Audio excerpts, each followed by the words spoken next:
Welcome back to the Godly Young Men Podcast, episode 126. We've got a very timely episode for you guys today. Yep. Talking about social activism. How much should young people participate, specifically, of course, Godly Young Men, participate in kind of being really active socially, social justice and really protesting things and being all for, like, supporting different causes. We kind of live in a very socially conscious, you might say, time, Joe. Obviously, 2020 was not that long ago. We remember the Black Lives Matter movement, all the protests that took place there. More recently, you have the riots that are going on in Los Angeles, California. Ice riots, the ice riots and just crazy stuff going on out there. Before that, it was kind of the Israel-Palestine debate. It seems like they've ramped up in the last 5 years. Like, there's a lot. Well, and there's something different every time, Yeah, exactly. right? It's something different. Women's reproductive protests. You've got climate protesters. Of course, people protesting the Supreme Court decision to uphold Tennessee's rule about not allowing basically trans surgery for minors, and they can't, basically can't transition a 12-year-old anymore in Tennessee. The Supreme Court upheld that. And so, a lot of protests going on. And, Joe, you're right. Like, over the last 5 years, it really does seem like it's amped up. But just to kick you off, because this was something that it was originally Joe's idea. I think, was it a request? I can't remember if it was or not. It's been on our mind. It's just been on my mind, yeah. What kind of stuck out to me was this is very much, a lot of young people are kind of into this. I will say, not as much young men. I think Gen Z being a little bit more based as far as males go than females. This does seem to be, even anecdotally, like people I follow, like women, for some reason, Gen Z girls are a whole lot more socially conscious, active about this stuff than young men are. Some people might think that's good. Some people might think that's bad. But regardless, I would say young people over the last 15, 20 years, it was millennials there for a while, are very social, very socially conscious. So any thoughts on that as we get started? Yeah, it does seem weird. Like, I was thinking about this. Maybe I was completely out of the loop. I was just shelter homeschooler or something. I don't remember this being a big deal growing up. Like, there's Tea Party get-togethers and things like that for the conservative end. People were always frustrated at one thing or another, but it seems like anger has really ramped up, specifically since probably since Trayvon Martin. But specifically since COVID, for sure, things have really, like, tensions have risen. And you think about the emotional debate, like, it almost forces you to take a side. The Israel-Palestine thing, like, they really social media tries to suck you in on these things, and it forces young people to have to take a side on one thing or the other. Well, it's the putting black on your social media for Black Lives Matter, for Juneteenth. Blacking out your profile picture, Yeah, blacking out your profile picture. All of those things where it's intended to pull you into a discussion that, by and large, is like, this ain't my discussion. Like, I don't know. I don't really have a part to play in this. I don't really care on either side, but they force you to care. And so you have a lot of young people that don't really know how to engage with these things. They don't really know the other side all that well. They're kind of being told what they need to be up in arms about, what they're so angry about. Social media really is driven off of anger and fear and things like that. So it's just gotten a lot worse. One of the reasons, Joe, why I think maybe this drives young people a little bit more, who do young people look up to and idolize more than older people? Celebrities. Yeah. What do celebrities always, you think about COVID, I got so sick in COVID of seeing every celebrity in the world basically come out and pro-mask, pro-vaccinate, anti-BL, or pro-BLM, white people basically. Young people are following these people, not to name drop, people like Taylor Swift, people, athletes. I love LeBron, but LeBron was, always very left-leaning in his commentary. Socially conscious. Unquote. Young people follow those people. Oh, yeah. Young people idolize those people. And so if they come out on social media and say, you guys really need to care about this cause, what is the young person goes, oh, I really love this person, respect this person. I guess I'll really care about it. And that's where a lot of this comes from. The Kardashians, whatever. I remember Tyler Joseph from 21 Pilots came out with that tweet that was, everybody keeps asking me to use my platform. And it's been a while since I busted out these bad boys or something like that. And it was him in platform boots. And it was a joke because it was right around BLM. I bet he got some heat for that. Yeah. He got flamed for it, and he had to come out and retract it and issue an apology and sorry, and of course I support this. And so it's like, even and I think things are changing. We've talked about this on Think Deeper. I think things are actually changing. But there for a while, it was silence is violence. Yeah, too, exactly. Thing, And so even when he posts a joke, which I thought was hilarious personally, he gets flamed for it. Like you get sucked into the discussion, and you have to support something as a celebrity. And as you said, it's been proven now that like more Gen Z, they would rather be famous than rich these days, I think. And which is actually a really sad thing when you stop and think about it. Like, you would rather people know who you are. Well, that speaks to your parents, and everybody else don't really know who you are. But either way, this is a young person problem. They trot out somebody like Greta Thunberg or whatever, young person. It gets everybody involved, and all the old people go, oh, wow, look at these young kids that are so involved in these things. You look at all the campus protests that take place, specifically surrounding the Israel-Palestine situation, and they parade these young people everywhere.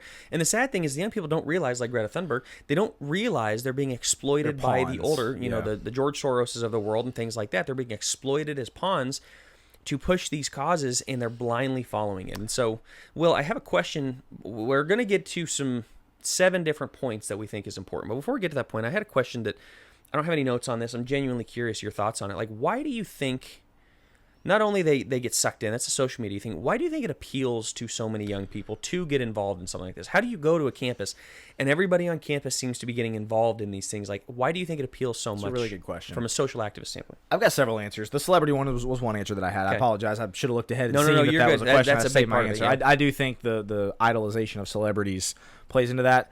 I think 2 other things, though. One is young people, specifically if they don't have a Christian worldview or don't have God, they do want purpose. Right. They do want. That's what I wanted to get into. They do want something greater than themselves that they feel like they need and should fight for.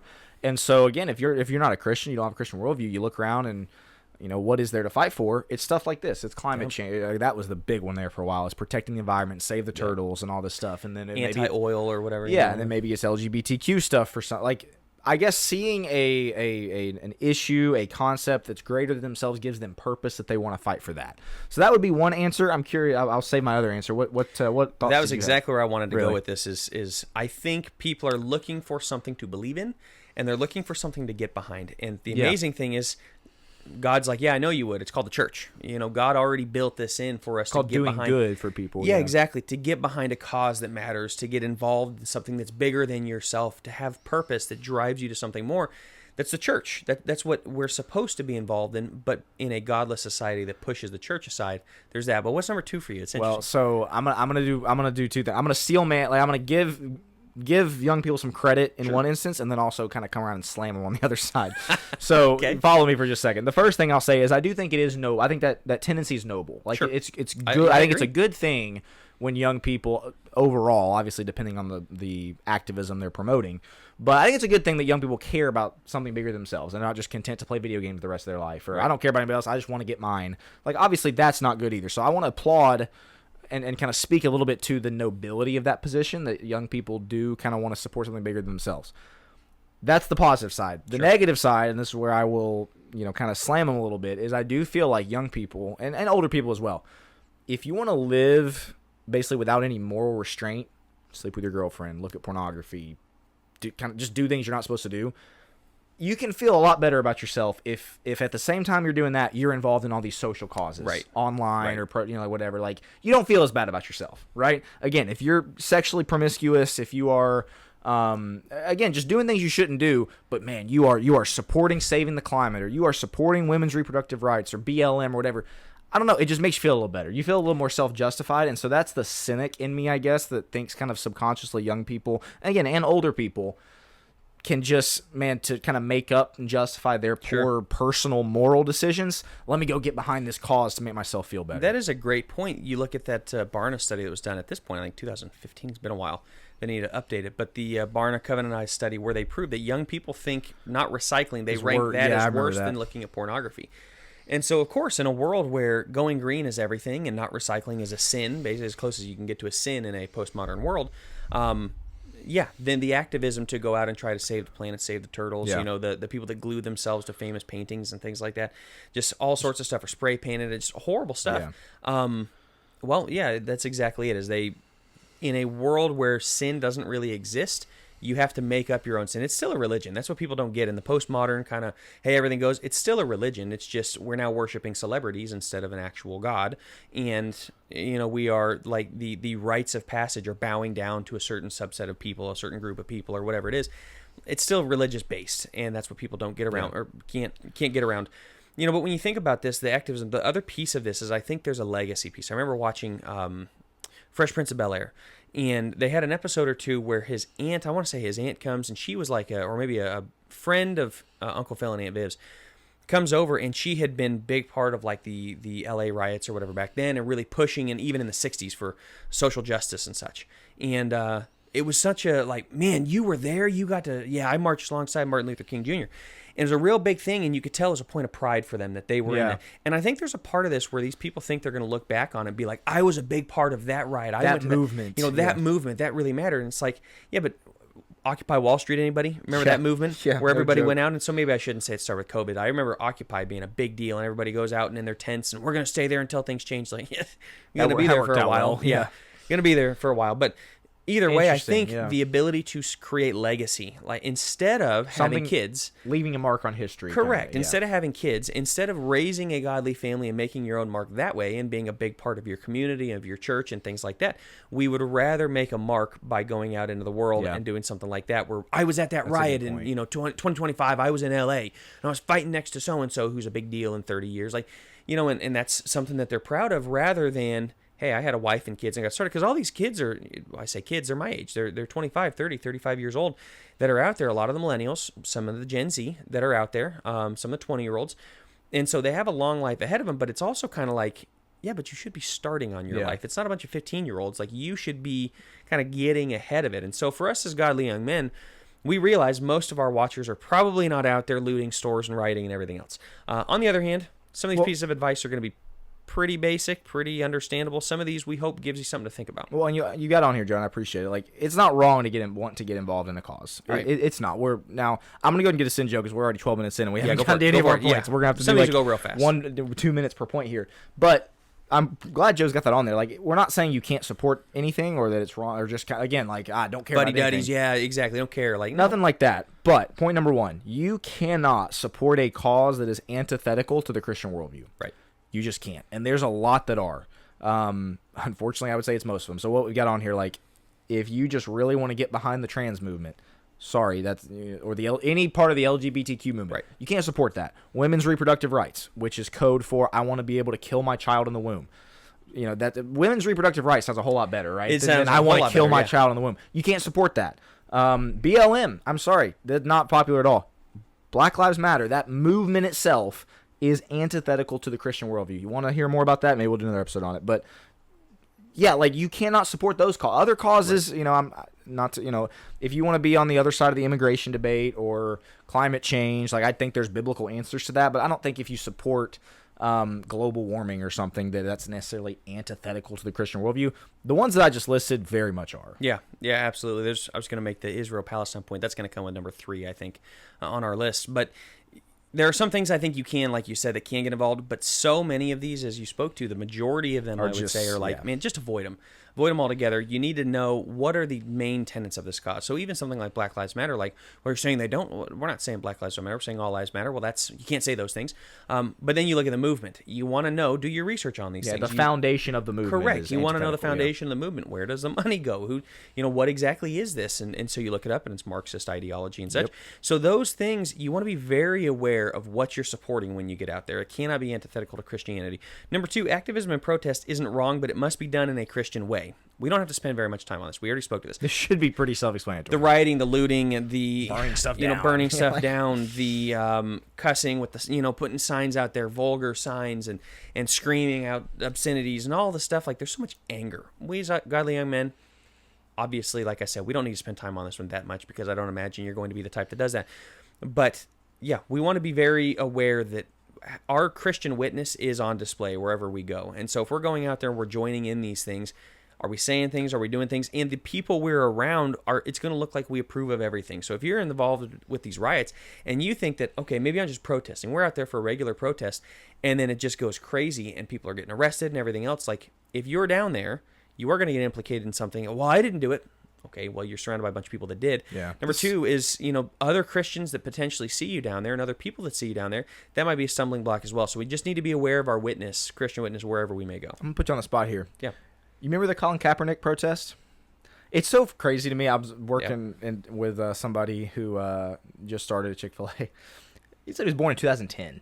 I was like, what? Born in 2010? Working at Chick-fil-A? Like, yes, aren't you 4? Exactly. But it got me thinking, like, that was crazy. In 2016. He would not remember the Kaepernick protest. But anyway, that was a huge deal. Man, all these protests. So I'm sorry, just to backtrack. Apparently the protest has been going on for a long time. Sorry. I'll rescind my former statement. But, like, Kaepernick made waves in the NFL because he kneeled in the national anthem. Yeah. Yeah. What are your thoughts on that? Not to get into that, but like that, would that fall into this category of doing it in a Christian way or a non-Christian way? Obviously, I completely disagree with Kaepernick's entire ideology. I think kneeling during the national anthem was disrespectful. But, I mean, he wasn't looting stuff. I don't know. That just kind of came to my mind. If there is a way to do it, sure. You know, would I kneel during, if they ever came out with a, trans, they have a flag, right, for the LGBTQ and trans community and whatnot, and they mix BLM and everything else. This is weird. I don't know why all those things go together. Would I kneel to that, like, if they were doing that? Yeah. So, though I think he's wrong, and I think he disrespects the troops, I'm with you. Disrespects America and all that. Disrespects America, all of that. Yeah. I'd rather him do that than I was going to say, I'd rather that. Yeah. Unfortunately, that sparked some other things that were kind of crazy, but by and large, as a silent protest, I don't think you could say that's wrong. Because I was trying to think, actually, while we were on here, like, what is the Christian way to protest? Because number 4, I'll just get us to number 4. We'll skip. Skip number 4. So this is number 4, and then we'll go to number 3. Yeah, so we'll make this number 3, which is slacktivism is not legitimate because it doesn't really cost you anything. Getting online on X and just, man, I'm really mad about this situation. Okay, well, I did my social justice cause. Like, you know, I changed my profile. You virtue signaled is what profile you did, picture to black, all black. Okay, you know, I guess it tells us where you support, so to some degree, maybe that helps. But by and large, the slacktivism where you get online and you just rage on everybody and talk about all these things, man, that isn't really a legitimate form of protest, in my opinion. You're not really doing anything. Right, exactly. Writing a think piece, my brother writes, he's an amazing writer. Writing some of those things I think can be really good because it is informing and it's showing where you stand and maybe another side of the picture. But there's also a level of, like, and this is just people in general, not just, you know, young men and young women, but, like, why should we care what you believe about something? Everybody's got to have a take on something. Like, man, this is what I believe. Why is your take important? Right. Basically. Why are you adding to the discussion in the least? Well, no, not really. You're just kind of a shill in this situation. You are coming in, being easily led astray and really exploited and used by somebody else to come in on social media and post this. Slacktivism, is what it's called, is not really a legitimate form of protest. Yeah. So, but that opens the question, going back to where we were, what is a Christian form of protest? So I'm kind of putting you on the spot, I suppose. I was racking my brain as I was writing this outline, like maybe the kneeling. Well, let me do the opposite form of, like, you know, I know people who will go to Planned Parenthood in protest of abortion, so protesting the correct thing, but they don't yell at anybody, they don't scream at anybody. Yeah. They of course are not throwing rocks or anything. They're trying to stop people, they're trying to pray with people. I love it. You know, there might be signs. I haven't ever been to one, but you know, my family actually has. And so that would be my answer. It's very peaceful. You're not screaming at people. Obviously, you're not doing anything that Christ would not do in a normal setting, but you are kind of letting it be known, I disagree with what's going on here. I am actively protesting against this. Again, the kneeling thing, like, yeah, that would be my answer. I don't even think picketing is wrong per se. If you were to do an I know somebody, my brother was talking about this, somebody is trying to organize one for Nashville for anti-LGBT, basically anti-Pride Month, for Christians to get together and to do it. And then they'd march and maybe have their signs or whatnot. I don't think it's inherently wrong. Where it goes wrong is all of the things that take place usually during it. Sure. Pride fests are horrible. The rioting, the looting, things like that is not good. I don't even think that's wrong. I personally, you have to think about this as a godly man. You have to think about maybe the temptation is to get really involved in a Christian one like that. What's going to happen while you're there? I have a wife and kids. I can't go there and, you know, have all the pride people, you know, all the LGBTQ come up against me and they're throwing stuff and who knows what. Like, while you're there, you have to be thinking about these things. Is this a place I want to be? So even though I might join the protest and I might very much agree with protesting Pride Month, you do have to think about, not just as I talked about the Christian witness and whatnot, but you have to think about, is this safe? Is this a safe place? Especially if you have a wife and kids. Getting protesting at the expense of that can be really, really dangerous. Yeah, and we'll get into that more too with number 7, I would say. True. But I'm going to go ahead and get us into number 4. It was our number 3. We'll make this our number 4. And that is, know the other side, essentially be able to steel man it. Like, if you're protesting something, you really need to make sure that you are pretty well informed on both sides. Right. When I was in high school, we did Lads to Leaders. If you're Church of Christ, you'll know what that is. If you're not, you probably won't. But basically, like, it was a program for where you could learn how to speak better, lead singing, and then debate was one that I really, really enjoyed. I felt like it was really educational. But what they do is they give you a statement, and you would have to learn to argue both sides, and you'd have to learn to argue both sides very well. If you wanted to succeed, if you wanted to win, you had to do well on both sides. I think very similarly, if you're going to go out and protest something, but well, what does the other side believe? I don't really know. That protest rings hollow. That's kind of a shallow thing. Because what you should be protesting is, I know what the other side believes, and I am firmly opposed to it. Right. I could not disagree more. If you're not really sure, or you're just kind of straw manning the other side, that protest is, again, kind of shallow. I was thinking about the Israel-Palestine in this situation. How many young people on campuses went after and did the whole pro-Palestine thing? Okay, and I don't know enough to really take a side, and I think that's the point. Is there's a lot of people that don't know enough, and yet they're giving their take anyway. And yes, exactly, they're out there giving their take, and down with Israel type of thing. Like, but do you understand the conflict in the least? Do you understand the Sunnis and the Shiites and the land grab and all of the things that have taken place? No, I don't think you do. You cannot steelman the Israel side. You just know Israel's the bad guy in this situation, but you don't really know why. Well, they've taken the land. Like, okay, do you know why? Who's got an actual claim to this land? Not really. Yeah. And when it comes down to it, not really. They can't speak to the other side well at all. That's a dangerous thing. You are out there rioting, almost getting yourself arrested. In some cases, getting yourself arrested for what? For a side you don't even fully understand the conflict. These people weren't born when all this took place. 1948 or 49, when Israel came in as a nation. Like, I'm not saying you have to be 80 years old to protest. My point is, these people are so far removed from that. They know nothing of the conflict itself, but man, they're hot fire to get out there and say something about it. Like, you need to be able to know the other side, and most of the time when you can speak to the other side, that's going to calm you down a little bit, because you can almost empathize with the other side and go, but this is where they're coming from. That right there might put the brakes on you going out there and just raging all over everybody, because you realize the other side of it. So make sure you can steelman it. Joe, you want to go ahead and get us into number 5, and then I will kind of handle 6 and 7 there. Yeah, so number 5 is idealism is not bad, but it must be met with realism. And that goes to the same point of the Israel-Palestine thing, whatever it is. Like, idealism isn't wrong. Every young guy is idealistic. And you see the old guys, and I'll just go off on this for a second. All the old guys that are like, oh, yeah, it's nice to be young and idealistic. It's like, no, we have guts. We're actually willing to say things that you're not willing to say anymore. And it's like, oh, no, well, we're more realistic these days. It's like, no, no, you're just lazy. You're lazy. That's all is what it is. You're lazy, and then you parade it as though it's wisdom because you don't want to have to fight for the hard things. Point, yeah. Drives me nuts. So idealism, I'm fine with it, but there is a certain level of realism, need a dose of realism on a lot of these things. So, for instance, if I glue myself to the road for anti-oil, billions of dollars of oil are going to be sold the next day just because I glued myself to the road. Be realistic, okay? I understand if everybody has that thought that nobody's going to protest type of thing, but like, there are some protests that actually genuinely make a difference. That ain't one of them. You need to have some level of realism when you're starting to think about how the world operates and how the world functions. And you may hate these things, but if this is just the way the business is done, there's a lot of people that riot against or that hate capitalism, capitalistic greed. Like, yeah, there's ways that it's wrong, no doubt. It can be a really good thing. You got to be realistic in some ways. Without capitalism, we're not recording on these iPhones. We're not in this studio. We have nothing. Yeah. I don't have a house. Like, without capitalism, so be realistic in that. You may be very idealistic in saying this is wrong. There's crony capitalism, things like that is wrong. But we have to meet it with realism and say, yes, but there's good and bad on both sides. Yeah. So once again, there's nuance, the same as the last point, with knowing the other side. There's nuance to these discussions that we have to be willing to wrestle with, to grapple with that level of realism as it pertains to a lot of these things. The BLM, yes, it's terrible that sometimes that seems to be the case, but you have to be realistic with the statistics.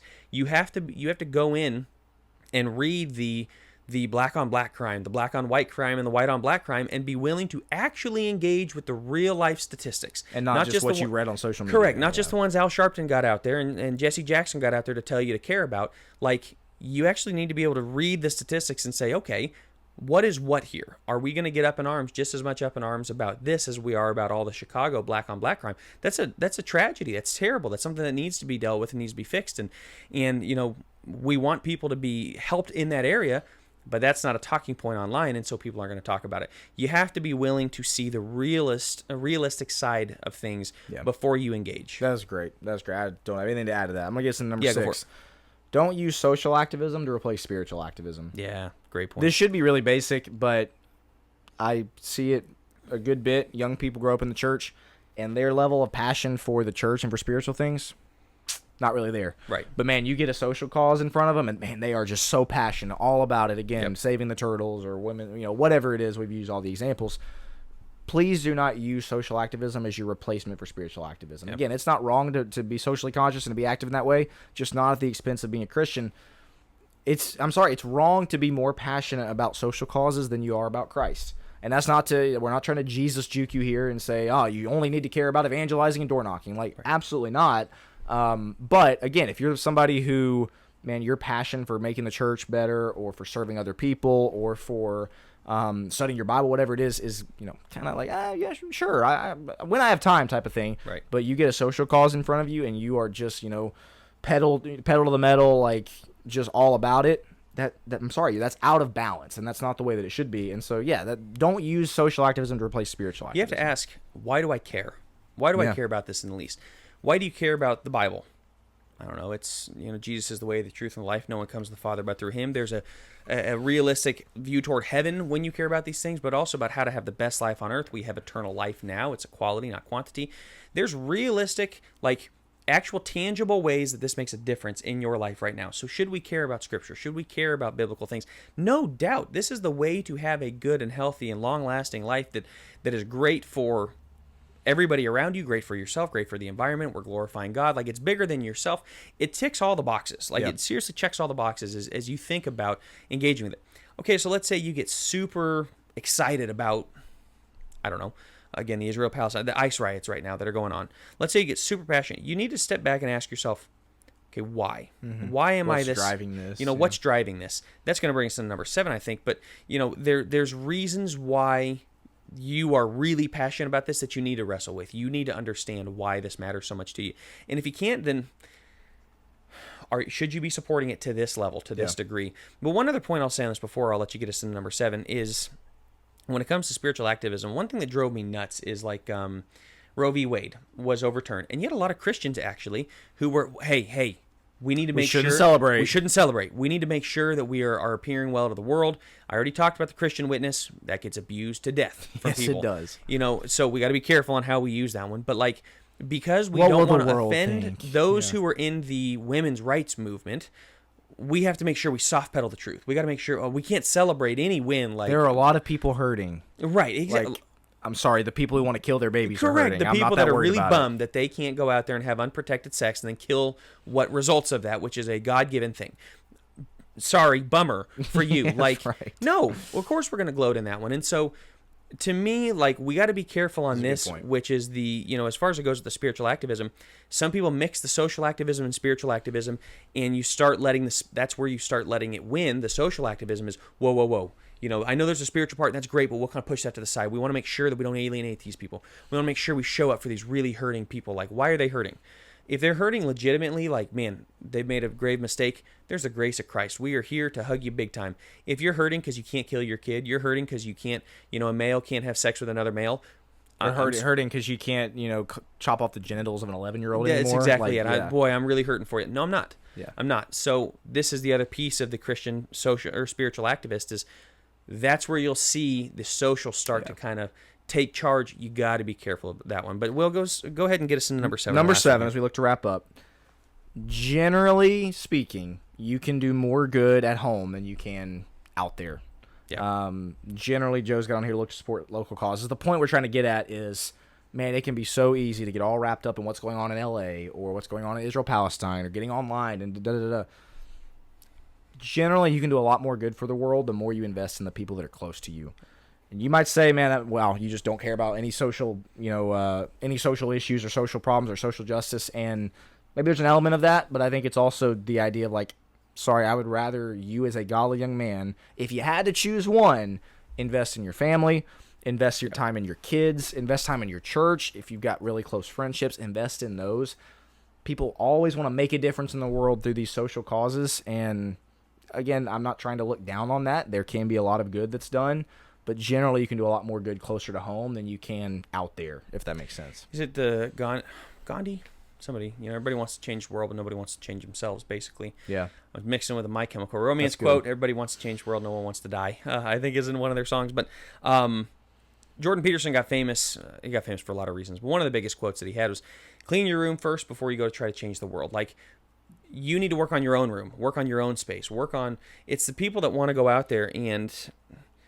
Even Christian things. We're going to take on the porn industry while you have a raging porn addiction. Like, work on one first, and then we'll get to this one.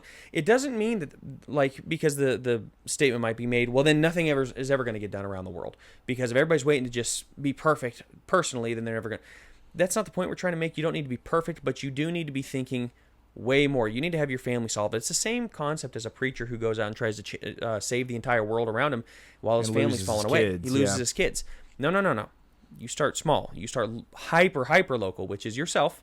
It's your wife. It's your kids. You make sure all of those are in line, that everybody's feeling loved. Friends, they're feeling, very spiritual, and we're really working on it. Then you move to your friends. Then you move to your church. Then you move to your, extended family, your neighborhood, your community. We want to get involved in those things, because how much am I going to make a difference around the world? Maybe through podcasts and social media these days. Maybe, like I said, slacktivism is kind of a thing. But if you get on YouTube and get a huge following, maybe you change things, and that's great. On the other hand, how much more does it matter if I get involved in White Bluff, my little local community here in Tennessee? If I get involved there and I look to make a difference and I'm helping people, that is like a tangible difference we can make. Whereas even the things like, I'm not against people sending $50 to Uganda or whatever it may be. I'm sure that's great too. I'm certainly not against that. But we could also really help here as long as people do it. That's the one thing. It's like, oh yeah, I'd look to save my money here. Okay, make sure you're actually spending your money here if that's going to be the case. But it's the same thing as shopping local. I'm getting more off of the, and I still go to Walmart and such, but like if I can shop local, if I can go to local's farmer's market, I will, because I want to support those that are closest to me. And the same concept here for social activism is support those that are closest to you. You're going to be a lot more blessed for that. You're going to feel a lot more fulfilled. If I go and make a difference in China and I never know about it, that's great. But like there's a real tangible, like immediate return type thing of being able to help those closest to you, to see my kids grow, to be invested in their lives. I don't want to be so caught up in some downtown Nashville thing or halfway across the world thing, trying to work on that while I'm failing to pay attention to my wife and kids. So just make sure you get your priorities right and stay local. That's what we've got for you. There's a lot here. You might be listening to this and like, I don't care about any of that. We think the points are still valuable. Or you might be listening to this going, yeah, I've really been thinking about getting involved in some of this stuff. These are our general pieces of advice. Again, we're not saying we have all the answers, but there are certain things on here. Again, like if your cause is antithetical to the Christian worldview, you just can't support that. Do it in a Christian way. Don't be a slacktivist. That's not legitimate. Know the other side really well. You can be idealistic, but also have a dose of realism.